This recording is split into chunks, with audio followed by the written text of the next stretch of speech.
नाही, माझी खरंच जरांगे पाटलांना एवढीच विनंती आहे की आता उपोषण करून आपण काय साध्य करणार आहे. अगोदरच 10% आरक्षण आपण मराठा समाजाला दिलेलं आहे. नाही, आमची परमेश्वर चरणी प्रार्थना आहे, त्यांना उत्तम आरोग्य लाभो, वादच नाही, ज्येष्ठ नेते आहे.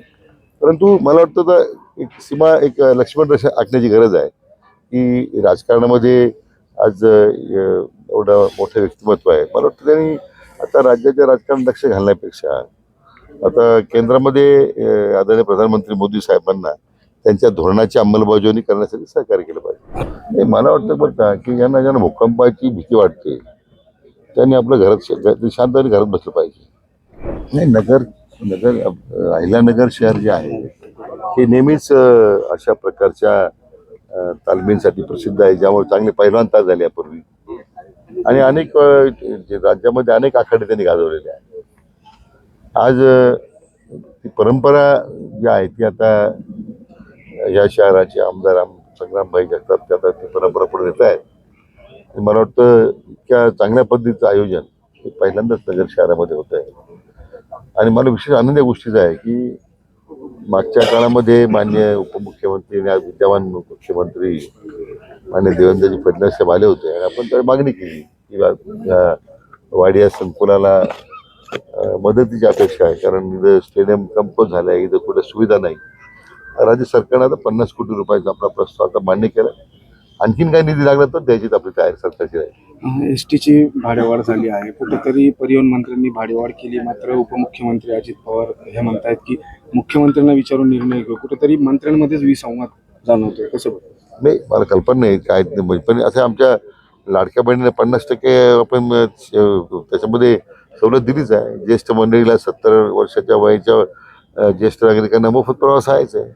ते सवलत काही काढलेलं नाही आहे. स्वाभाविक आज एवढी मोठी सवलत आपण देतोय, कुठेतरी महामंडळाला आर्थिकदृष्ट्या सक्षम करण्याची गरज आहे, कारण त्याशिवाय महामंडळ आपलं आहे. ते पण माझी काही मंत्री महोदयांची चर्चा नाही, पण मला जे सर्वसाधारण वाटतं त्याबद्दल मला असं वाटतं की 50% आमच्या भगिनींना प्रवास मोफत आहे, ज्येष्ठ नागरिकांना आहे. मला वाटतं केव्हा तरी तुम्हाला रिसोर्स मोबिलायझेशनचा किंवा उत्पन्न वाढीचे काही साधनं शोधली पाहिजे. जरांगे पाटील पुन्हा एकदा उपोषणाला बसले. तुम्ही आव्हान केलं होतं याआधी यांना उपोषण करू नका, समाज असेल कुठेतरी तोडगा निघेल.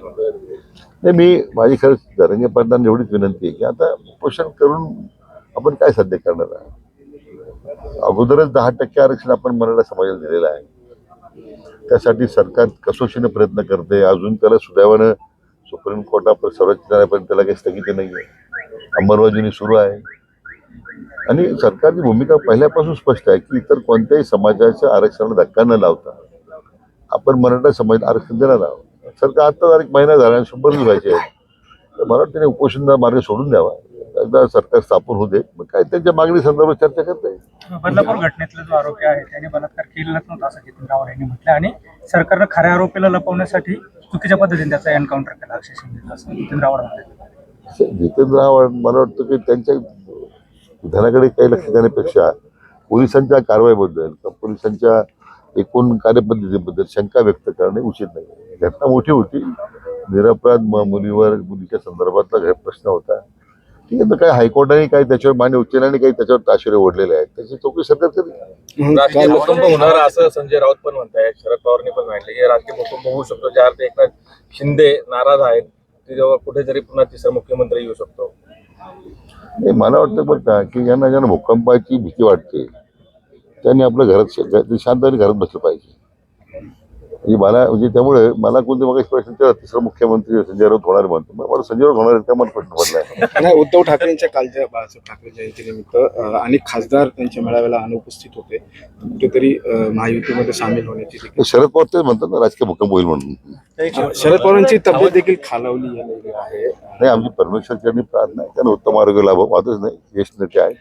परंतु मला वाटतं तर एक सीमा, एक लक्ष्मण रेषा आखण्याची गरज आहे की राजकारणामध्ये आज एवढं मोठं व्यक्तिमत्व आहे. मला वाटतं त्यांनी आता राज्याच्या राजकारणात लक्ष घालण्यापेक्षा आता केंद्रामध्ये आदरणीय प्रधानमंत्री मोदी साहेबांना त्यांच्या धोरणाची अंमलबजावणी करण्यासाठी सहकार्य केलं पाहिजे.